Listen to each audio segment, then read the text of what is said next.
pemakzulan Presiden Jokowi yang disuarakan kelompok petisi 100. Di sela kunjungannya di Sukoharjo, Jawa Tengah, Puan mempersilahkan aspirasi pemakzulan Jokowi disampaikan ke DPR. Namun kata Puan, menjalankan konstitusi itu ada aturannya. Meski mempersilahkan aspirasi pemakzulan disampaikan, Puan tetap meminta semua pihak jaga situasi jelang pemilu tetap damai. Kita jalankan ke konstitusi itu sudah sesuai dengan aturan yang ada. Jadi aspirasi silakan saja disampaikan, namun kita tetap menjaga situasi menjelang pemilu ini supaya damai, kemudian terjaganya netralitas semua aparat penegak hukum, juga kita sama-sama menjaga agar pesta demokrasi yang akan datang itu berjalan dengan jujur dan adil. Menko Polhukam sekaligus Cawapres nomor urut 3 Mahfud MD menyebut usulan pemakzulan Presiden Jokowi sulit terwujud. Menurut Mahfud, pemakzulan membutuhkan proses panjang, sementara pemilu sudah dekat.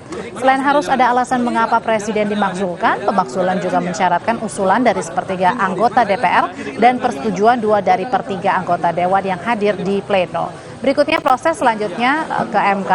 Dan sebelumnya Mahfud didatangi kelompok petisi 100 di kantornya yang melaporkan dugaan kecurangan pemilu dan menyuarakan pemakzulan Presiden.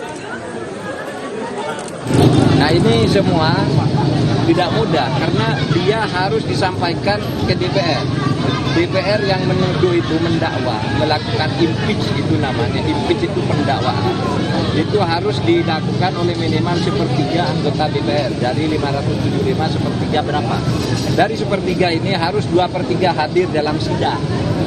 Dari 2/3 yang hadir harus 2/3 setuju untuk pemakzulan. Kalau DPR setuju nanti dikirim ke MK.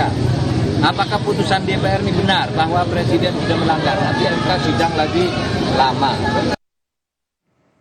Cawapres nomor urut 1 Muhaimin Iskandar mengaku belum mendengar langsung adanya permintaan pemakzulan Presiden Jokowi dari kelompok petisi 100. Sepengetahuan Caimin, sejauh ini tak ada proses pemakzulan yang sedang berlangsung di DPR.